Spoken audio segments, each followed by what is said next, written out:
बढ़ेंगे आगे। पीएम मोदी ने संसद में संविधान दिवस पर आयोजित कार्यक्रम को संबोधित किया। पीएम मोदी ने देश हित और कर्तव्य पर जोर दिया। परिवारवाद और भ्रष्टाचार का मुद्दा उठाकर विपक्ष पर हमला बोला। संविधान दिवस के मौके पर संसद के सेंट्रल हॉल में भव्य कार्यक्रम आयोजित किया गया। इस कार्यक्रम को पीएम मोदी ने भी संबोधित किया। अपने संबोधन में प्रधानमंत्री मोदी ने राष्ट्रपिता महात्मा गांधी, डॉक्टर राजेंद्र प्रसाद और बाबा साहेब भीमराव अंबेडकर को नमन करते हुए मौजूदा दौर में संविधान दिवस की अहमियत बताई। इस संविधान दिवस को हमें इसलिए भी मनाना चाहिए कि हम जो कुछ भी कर रहे हैं वो संविधान के प्रकाश में सही है कि गलत है, हमारा रास्ता सही है कि गलत है। हर वर्ष संविधान दिवस बना करके हमने अपने आप को मूल्यांकन करना चाहिए।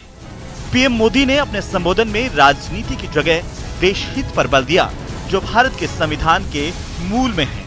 विविधताओं से भरा हुआ देश, अनेक भाषाएं, अनेक बोलियां, अनेक पंथ, अनेक राजे रजवाड़े, इन सब के बावजूद भी संविधान के माध्यम से पूरे देश को एक बंधन में बांध करके आगे बढ़ाने की योजना बनाना, आज के संदर्भ में देखें तो पता नहीं संविधान का एक पेज भी हम पूरा कर पाते, क्योंकि नेशन फर्स्ट कालक्रम से राजनीति ने उस पर इतना प्रभाव पैदा कर दिया है कि देश हित भी कभी कभी पीछे छूट जाता है। पीएम मोदी ने यहाँ कर्तव्य निष्ठा पर भी जोर दिया और कहा कि कर्तव्य पथ पर चलने से ही नागरिकों के अधिकारों की रक्षा होगी। आजादी के अमृत महोत्सव में हमारे लिए बहुत आवश्यक है कि हम कर्तव्यों के माध्यम से अधिकारों की रक्षा करने के रास्ते पर चल पड़े।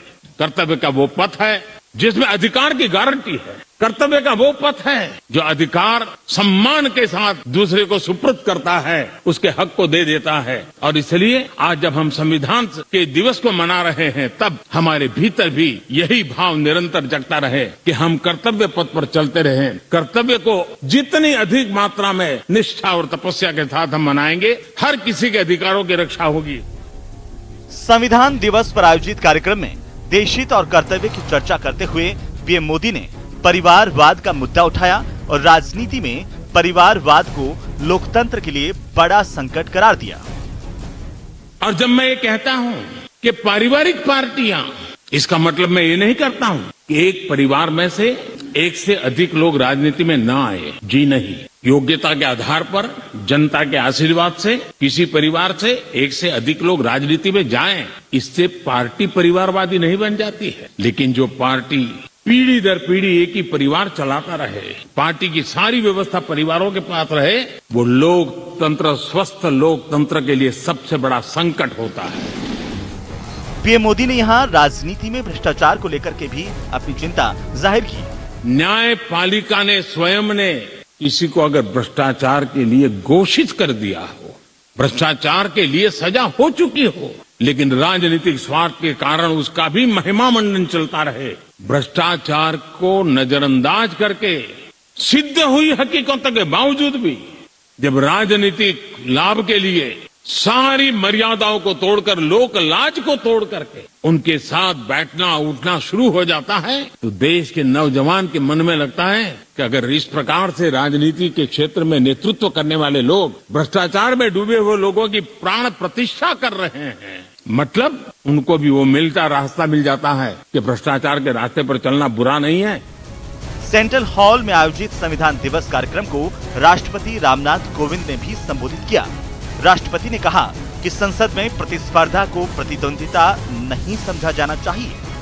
प्रभावी प्रतिपक्ष के बिना लोकतंत्र निष्प्रभावी हो जाता है। कार्यक्रम में उपराष्ट्रपति वेंकैया नायडू, लोकसभा स्पीकर ओम बिरला समेत कई केंद्रीय मंत्री और सांसद शामिल हुए।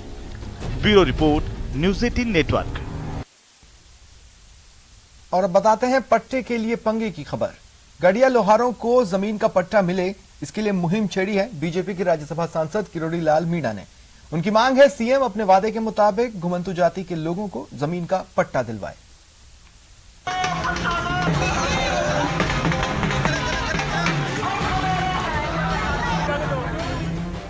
मुख्यमंत्री का ध्यान आकर्षित कर रहा हूं कि मुख्यमंत्री जी ढोल में पोल है, ढकोसला है प्रशासन शहरों के संग, गांव के संग। लोगों को काम नहीं हो रहे, गरीबों के काम नहीं हो रहे, जब गाड़िया लोहार और बंजारे का काम नहीं होगा तो किसका काम होगा?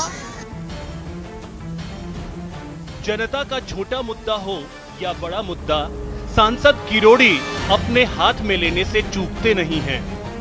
घुमंतु जातियों को भूमि आवंटन मांग को लेकर किरोड़ी मीणा ने सरकार के खिलाफ नया मोर्चा खोल दिया है।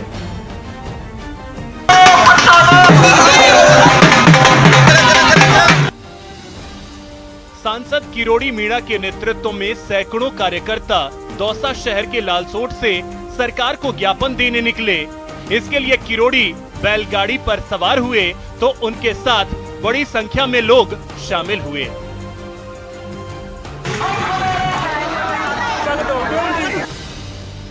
किरोड़ी के साथ बड़ी संख्या में कार्यकर्ता और गाड़िया लोहारों के लोग नगर परिषद में पहुंचे और वहां ज्ञापन सौंपा। किरोड़ी की मांग है कि अपने वादे के मुताबिक सरकार इन्हें जमीन का पट्टा दे। मुख्यमंत्री जी ने बजट में घोषणा की थी कि विमुक्त घुमंतु जातियों को, गाड़िया लोहारों को गांव में 150 वर्ग गज का और शहर में 50 वर्ग गज का पट्टा निःशुल्क दिया जाएगा। एक भी पट्टा दौसा शहर में या दौसा जिले में गाड़िया लोहारों को, बावरियों को, वाहन नटको नहीं दिया गया। इधर सांसद किरोड़ी लाल मीणा के आंदोलन को देखते हुए पुलिस व प्रशासन भी अलर्ट रहा। बड़ी संख्या में दौसा शहर पुलिस का जाब्ता तैनात किया गया। सांसद किरोड़ी लाल मीणा ने चेतावनी दी है कि यदि गाड़िया लोहारों को भूमि आवंटन व पट्टा जारी नहीं किया गया तो वे जल्द ही बड़ा आंदोलन भी करेंगे।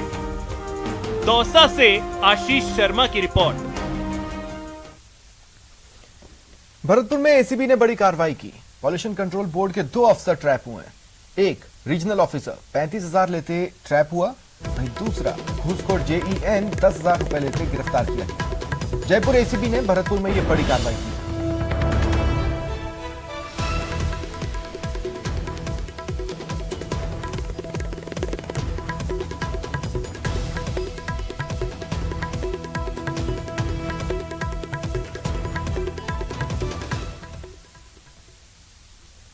अब बात आईपीयू की।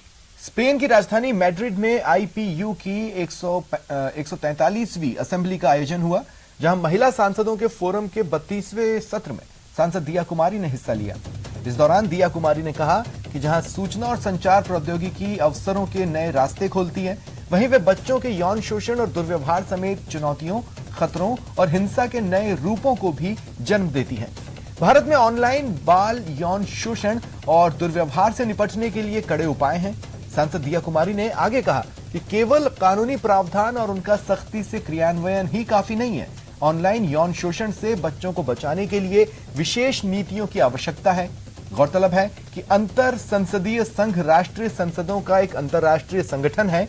इसका मूल उद्देश्य अपने सदस्य देशों के मध्य लोकतांत्रिक शासन, जवाबदेही और सहयोग को बढ़ावा देना है।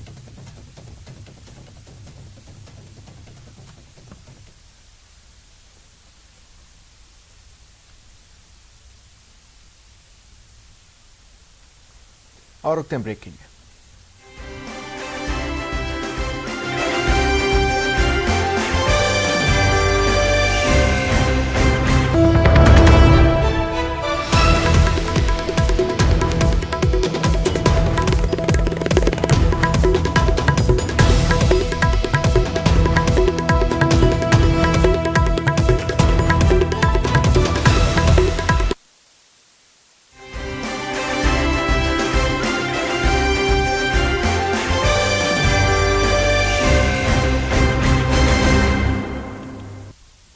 ब्रेक के बाद स्वागत है आप सभी का।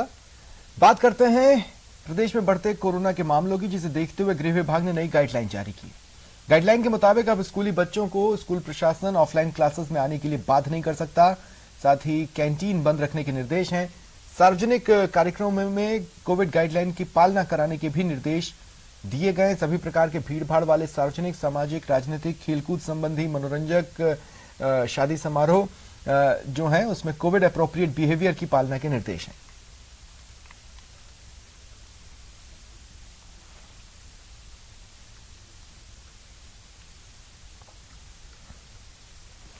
जैसलमेर के रेतीले धोरों में 3 महीने से चल रहे भारतीय सेना के अब तक के सबसे बड़े युद्धाभ्यास दक्षिण शक्ति का समापन हुआ। फतेहगढ़ की नगराजा फील्ड फायरिंग रेंज में हो रहे दक्षिण शक्ति युद्धाभ्यास में भारतीय सेना के 30,000 से भी ज्यादा जवानों ने दुश्मनों के काल्पनिक ठिकानों को भेदने के लिए सटीक निशाने साधे।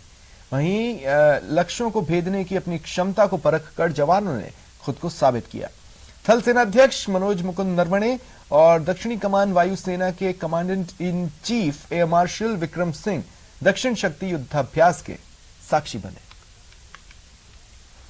सेना की दक्षिणी कमान का अब तक का सबसे बड़ा युद्धाभ्यास, और मैं आपको कुछ तस्वीरें दिखाना चाहूंगा कि किस तरह से जो है वो यहाँ सैन्य टुकड़ियां जो है वो युद्धाभ्यास कर रही है। गुजरात के कच्छ के रण से लेकर राजस्थान के मरुस्थल तक भारत के रणमा के अपना युद्ध कौशल दिखा रहे हैं। भारतीय सेनाएं अब पश्चिमी मोर्चे को और मजबूत करने में जुटी है और यहाँ पर सैन्याभ्यास किया जा रहा है। पाकिस्तान की सीमा से 70 किलोमीटर दूर भारत जो है वो युद्धाभ्यास कर रहा है और समय के साथ बदलती युद्ध की तकनीकों का जो है वो भी समावेश इस युद्धाभ्यास में देखने को मिल रहा है। पहली बार स्पेस टेक्नोलॉजी के साथ साथ आर्टिफिशियल इंटेलिजेंस का भी समावेश किया गया है। 21 कोर और 12